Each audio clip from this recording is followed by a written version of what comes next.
کہ وہ اس طرح کی حرکتوں میں، آرکیسٹرا میں، کسی کے ویلکم میں اور اپنی شادیوں میں نوٹوں کی گڈیاں اڑا رہے ہیں، پاؤں تلے نوٹوں کو روند رہے ہیں، تیری نعمت کو اپنے پاؤں کے نیچے لا رہے تھے۔ ہمارے بعض حضرات کی شادیوں میں آرکیسٹرا کا نظم کیا جاتا ہے، جس میں گانے والے بلائے جاتے ہیں، گانے والیاں بلائی جاتی ہیں، رقص و سرود کی محفلیں سجائی جاتی ہیں، جس کے اندر فحاشی اور بے حیائی کی تمام حدوں کو توڑ کر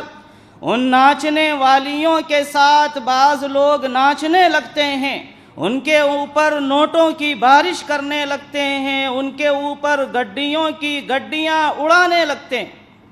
یہ جو بے راہ روی ہے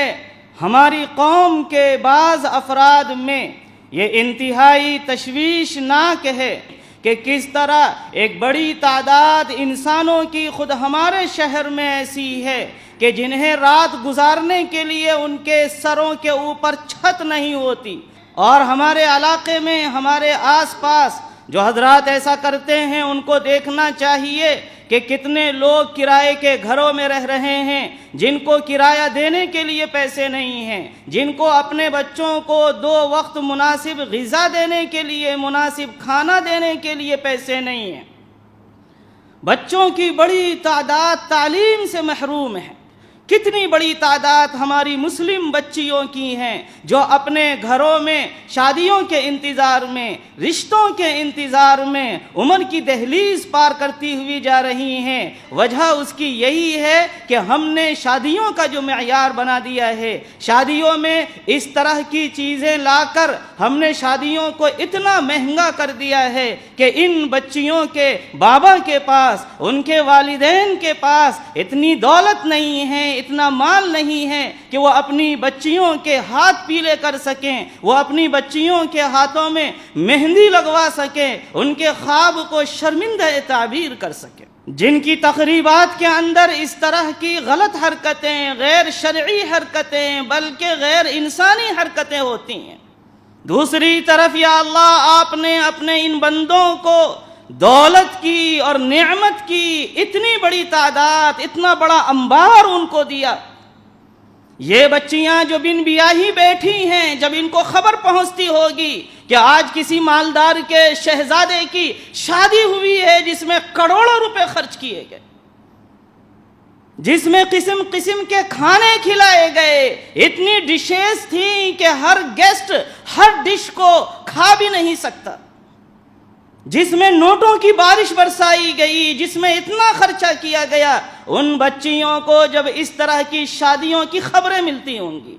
ان کے باباؤں کو، ان کے والدین کو، پیرنٹس کو جب اس طرح کی خبریں ملتی ہوں گی، آپ اندازہ کیجئے کہ ان کے دل کے اوپر کیا گزرتا ہوگا۔ کہ یہ جو ہمارے پاس بعض حضرات کی طرف سے ایسے لوگ بہت کم ہیں، الحمدللہ ابھی بھی مسلمانوں کا بڑا طبقہ ایسا ہے جو قرآن کو سمجھتا ہے، سنت رسول صلی اللہ علیہ وسلم کو سمجھتا ہے، دین کو سمجھتا ہے، اللہ کا کہیں نہ کہیں اس کے دل میں خوف اور ڈر ہے، لیکن پھر بھی ان نیک لوگوں کے بیچ ہی کچھ ایسے حضرات بھی ہیں جو اس طرح کا کام کرتے ہیں، جو اپنی شادیوں میں اس طرح کی تقریبات اور اس طرح کی محفلیں اور اس طرح کے آرکیسٹرا کا ارینج کرتے ہیں، جو پیسوں کو، نوٹوں کو لٹاتے ہیں اور اڑاتے ہیں۔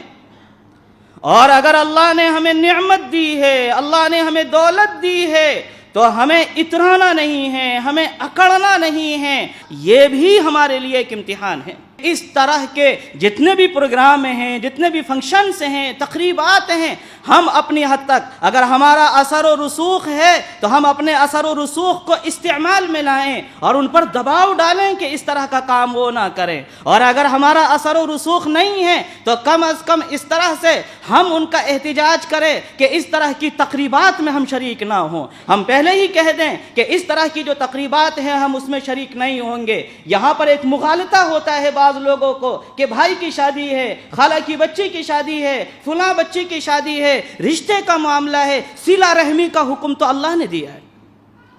یہ یاد رکھنا چاہیے کہ صلہ رحمی کا حکم بھی شرعی حکم ہے، دنیا کا حکم نہیں ہے۔